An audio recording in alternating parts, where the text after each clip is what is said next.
Salam sejahtera dalam kasih Tuhan Yesus Kristus. Bapak Ibu yang dikasihi Tuhan, pagi ini kita kembali boleh datang untuk beribadah kepada Tuhan.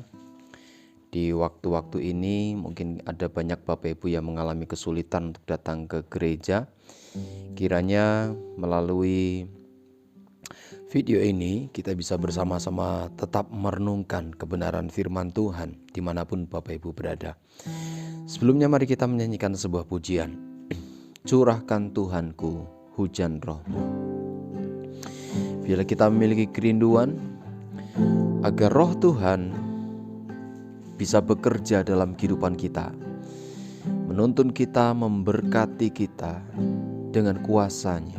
Terima kasih Tuhan. Terima kasih Bapa. Curahkan Tuhanku hujan roh-Mu, basahilah sekarang tanah gersang. Telah lama ku nanti, berikan kini, lalu ku bersyukur menyembah-Mu. Curahkan Tuhanku, curahkan Tuhanku hujan roh-Mu,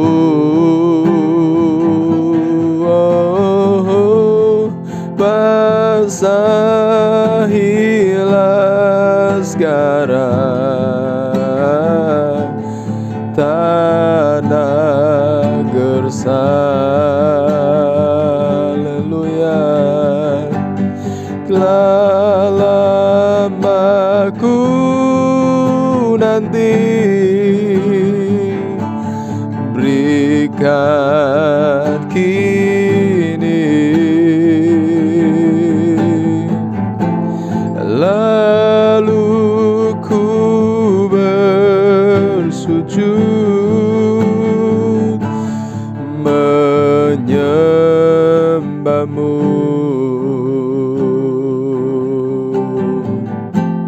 Lalu ku bersujud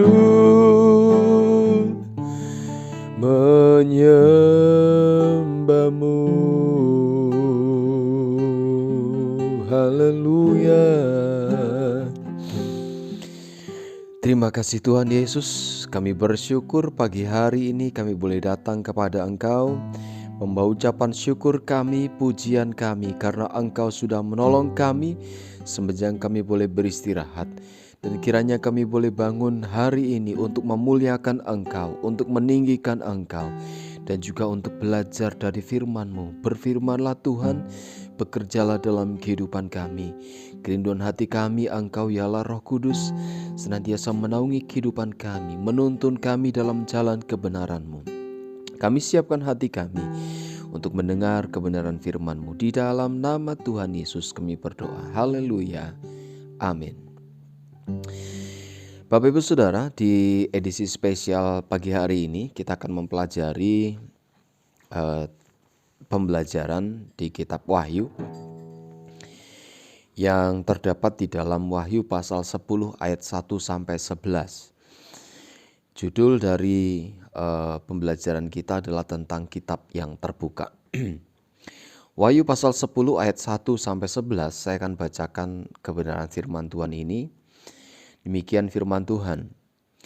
Dan aku melihat seorang malaikat lain yang kuat turun dari sorga berselubungkan awan, dan pelangi ada di atas kepalanya, dan mukanya sama seperti matahari, dan kakinya bagaikan tiang api. Di dalam tangannya ia memegang sebuah gulungan kitab kecil yang terbuka. Ia menginjakkan kaki kanannya di atas laut dan kaki kirinya di atas bumi. Dan ia berseru dengan suara nyaring sama seperti singa yang mengaum. Dan sesudah ia berseru, ketujuh guru itu memperdengarkan suaranya.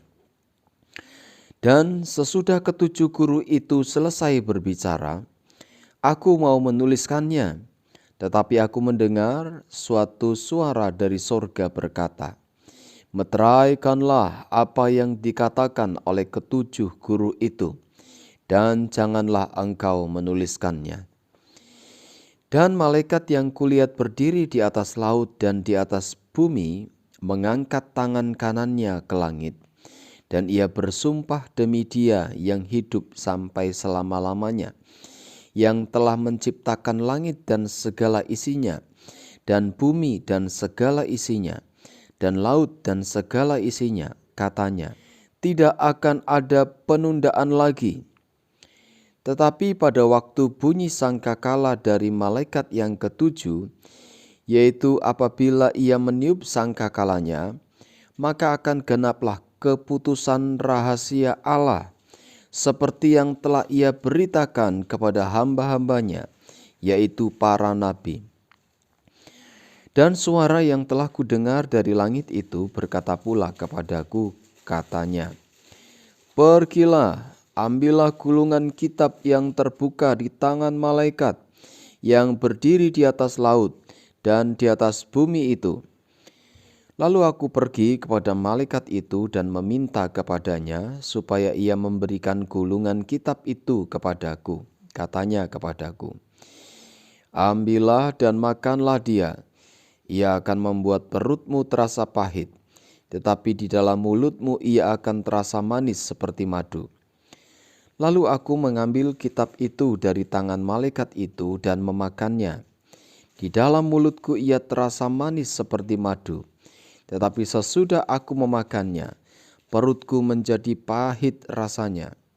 Maka ia berkata kepadaku, engkau harus bernubuat lagi kepada banyak bangsa dan kaum dan bahasa dan raja. Puji Tuhan. Bapak Ibu Saudara yang dikasihi Tuhan, dalam pembacaan kita di kitab Wahyu pasal 10 ini, kita bisa melihat di sana ada kenampakan yang dilihat oleh Yohanes, yaitu Yohanes melihat ada malaikat lain selain dari ketujuh malaikat yang meniup tujuh sangkakala, dan malaikat ini disebut sebagai malaikat yang kuat. Dan ia turun dari sorga, dan tentunya dia turun dari sorga untuk datang ke bumi. Ada beberapa penafsiran menyatakan bahwa pada malaikat ini disebutkan ciri-ciri khusus yang kenampakannya seperti penampakan Kristus Yesus. Tetapi dalam pembelajaran ini kita bisa melihat bahwa Tuhan Yesus akan datang ke dalam dunia setelah sangkakala yang ketujuh. Ada beberapa peristiwa yang mendahuluinya, baru Tuhan Yesus datang di awan-awan permai untuk menjemput anak-anaknya yang percaya kepadanya. Disebutkan penampakannya seperti Kristus, tetapi ini merupakan awal dari kedatangan Tuhan. Sebuah tanda bahwa ada sesuatu yang mengawali, tanda-tanda yang mengawali kedatangan Tuhan kedua kalinya nanti. Penampakan malaikat ini yang pertama berselubungkan awan. Yang kedua ada pelangi di atas kepalanya. Yang ketiga mukanya sama seperti matahari. Yang keempat kakinya bagaikan tiang api. Yang kelima, ia memegang gulungan kitab kecil dan kitabnya sudah terbuka. Yang keenam, kakinya pada kaki kanan menginjak laut dan di kaki kiri menginjak bumi atau daratan. Yang ketujuh, ia berseru seperti singa yang mengaum. Dan ketika ia berseru, maka ada 7 guru yang bersuara. Dan ketika suara itu selesai dinyatakan, ada suara dari surga yang berkata, meteraikan apa yang dikatakan 7 guru itu. Jangan ditulis. Ya, Yohanes sebenarnya ingin menuliskannya, tetapi suara itu berkata meteraikan, tidak boleh diberitahu. Kemudian yang ke-8, malaikat itu mengangkat tangan dan bersumpah. Dan ketika dia menyatakan itu, dia menyatakan dia bersumpah demi Dia yang hidup untuk selama-lamanya, yang menciptakan langit dan bumi, yaitu Tuhan Allah semesta alam.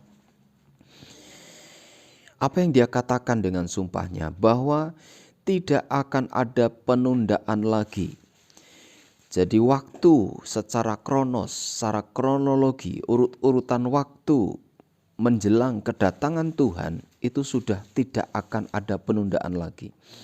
Akan dinyatakan secara pasti bahwa Tuhan akan menyatakan dirinya, menyatakan rencananya, menyatakan kebesaran rencananya, rencana yang begitu besar atas manusia.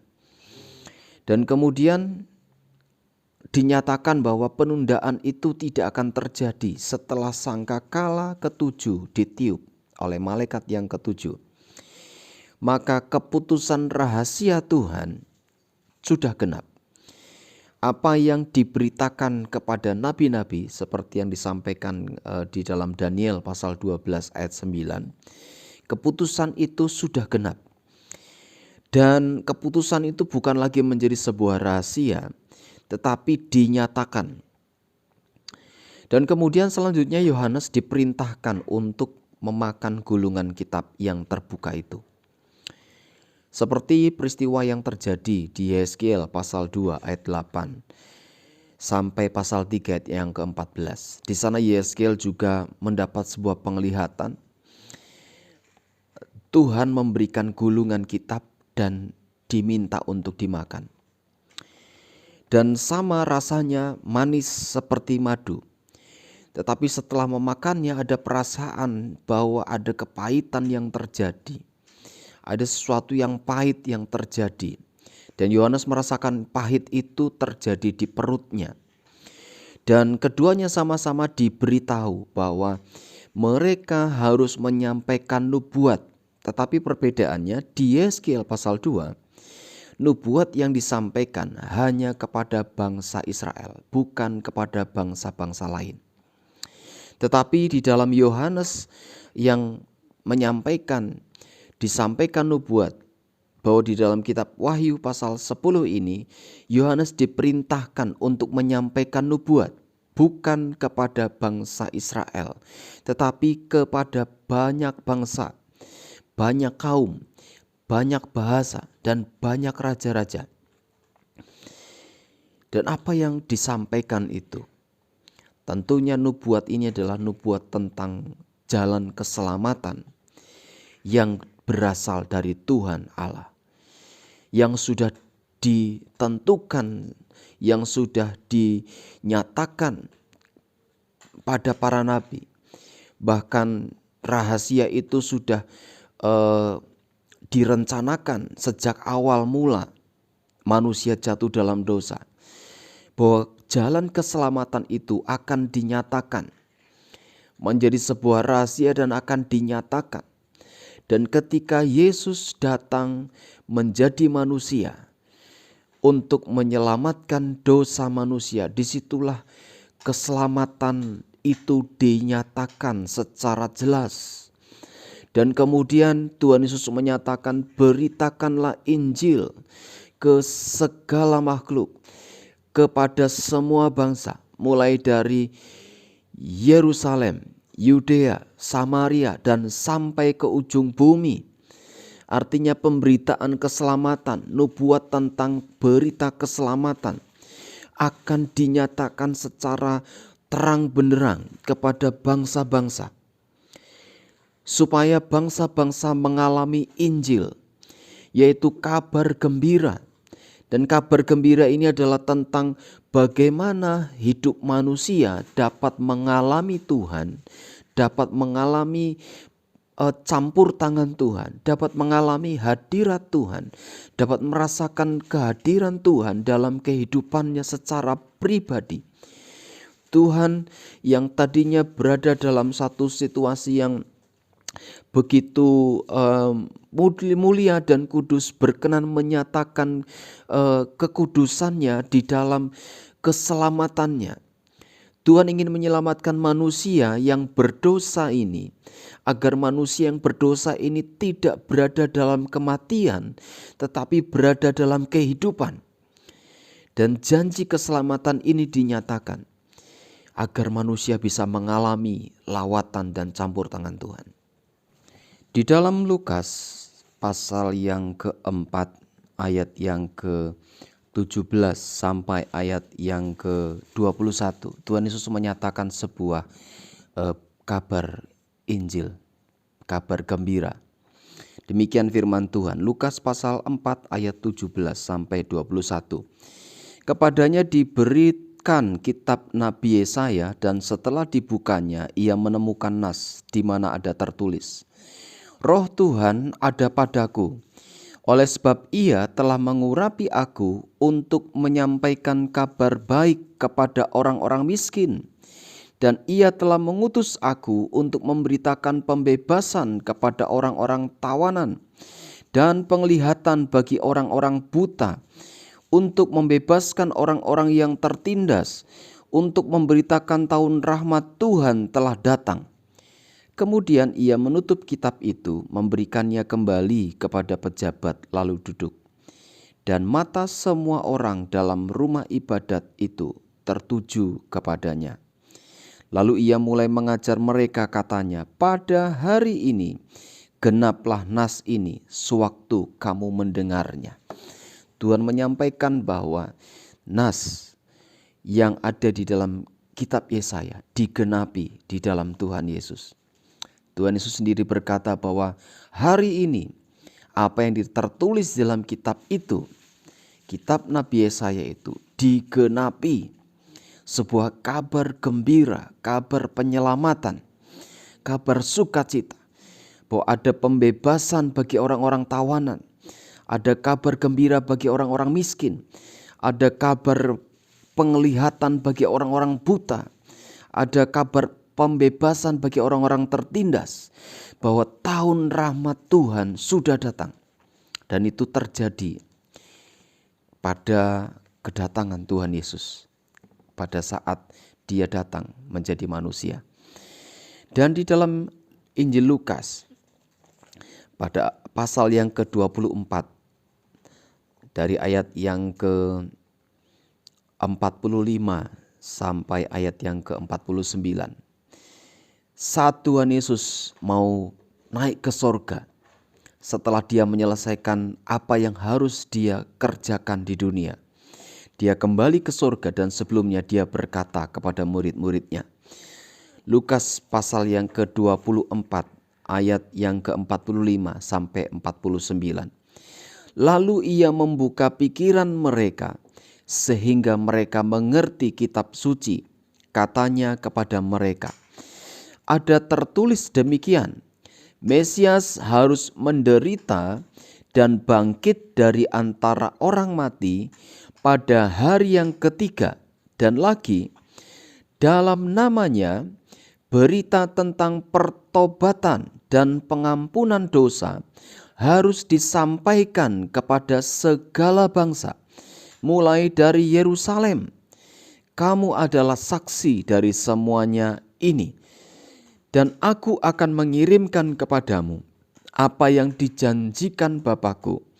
Tetapi kamu harus tinggal di dalam kota ini sampai kamu diperlengkapi dengan kekuasaan dari tempat tinggi. Ini sebuah kabar gembira yang disampaikan kepada murid-murid Tuhan, bahwa Tuhan sudah menunaikan tugasnya Dan Tuhan memberikan tugas kepada para murid untuk memberitakan kabar baik bagi segala bangsa. Dan kabar baik ini adalah tentang pertobatan, tentang pengampunan dosa, tentang hidup yang dikuasai oleh Roh Tuhan, dituntun oleh Roh Tuhan, diberi panjar meterai Roh Kudus. Jadi Bapak Ibu, Injil yaitu kabar gembira agar kita semua bisa mengalami lawatan Tuhan dan jamahan Tuhan. Siapa di antara kita yang mungkin sudah lama percaya kepada Tuhan, sudah dibaptis dan belum sama sekali menerima Roh Kudus? Mari kita bersama-sama renungkan bahwa berita Injil itu bukan cuma tentang pertobatan, bukan cuma tentang baptisan saja, tetapi hidup yang mengalami kuasa lawatan jamahan Tuhan. Biarlah ini menjadi kerinduan kita, agar hidup kita senantiasa hidup dalam pertobatan, dan kita senantiasa mengasihi Yesus sebagai Tuhan dan Juru Selamat kita. Dan kemudian kita yang sudah dibaptis dalam baptisan air bisa mengalami kuasa Roh Kudus yang ditunjukkan dengan ada sebuah tanda, yaitu bahasa lidah. Tetapi memang tidak semua orang diberikan satu karunia, ada yang namanya karunia bahasa lidah. Tetapi semua orang percaya kepada Tuhan bisa mengalami baptisan Roh Kudus. Yang harus kita kerjakan adalah kita harus bertobat, mengasihi Yesus. Kita harus dibaptis.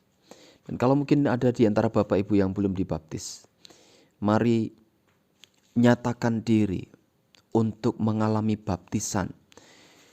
Bukan baptisan ini bukan hanya ritual semata, tetapi baptisan ini menjadi sebuah tanda bahwa hidup kita dibaharui di dalam Tuhan, menyerahkan diri dalam persekutuan dengan kematian, kebangkitan Yesus.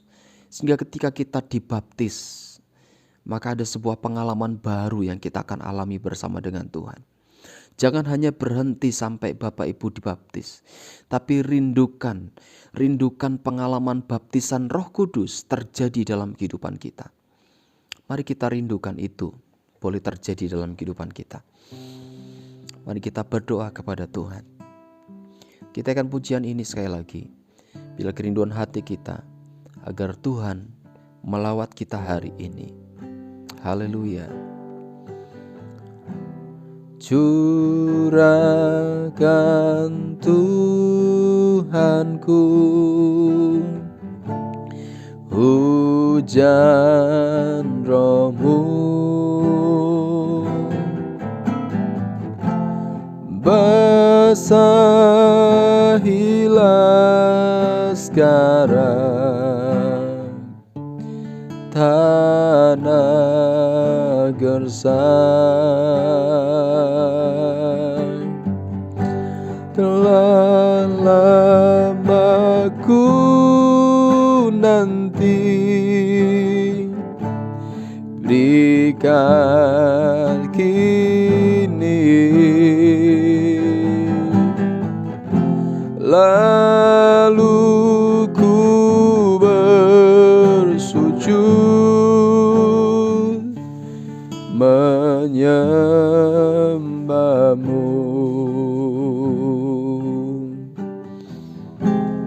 Haleluya, haleluya. Mari sama-sama kita berdoa.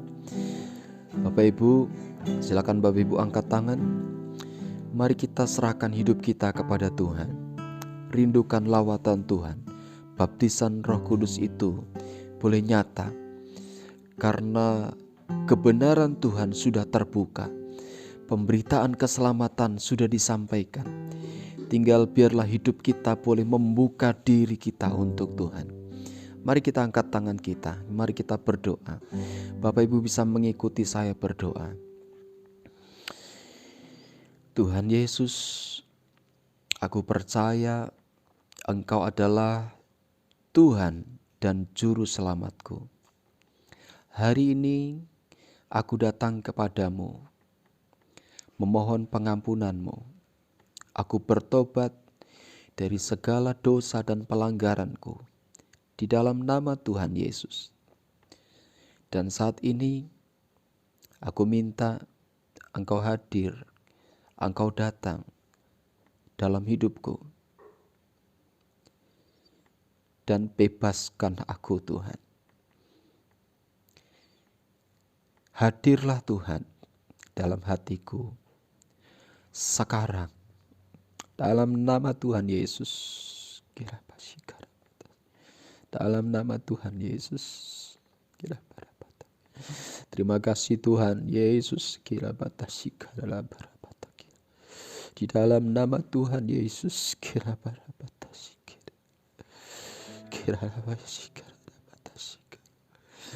Dalam nama Tuhan Yesus. Terima kasih Tuhan. Terima kasih Tuhan. Kami percaya. Kami percaya Engkau yang hadir dalam hati kami. Kami percaya Engkau sudah menjamah hidup kami. Kami percaya Engkau sudah melawat hidup kami.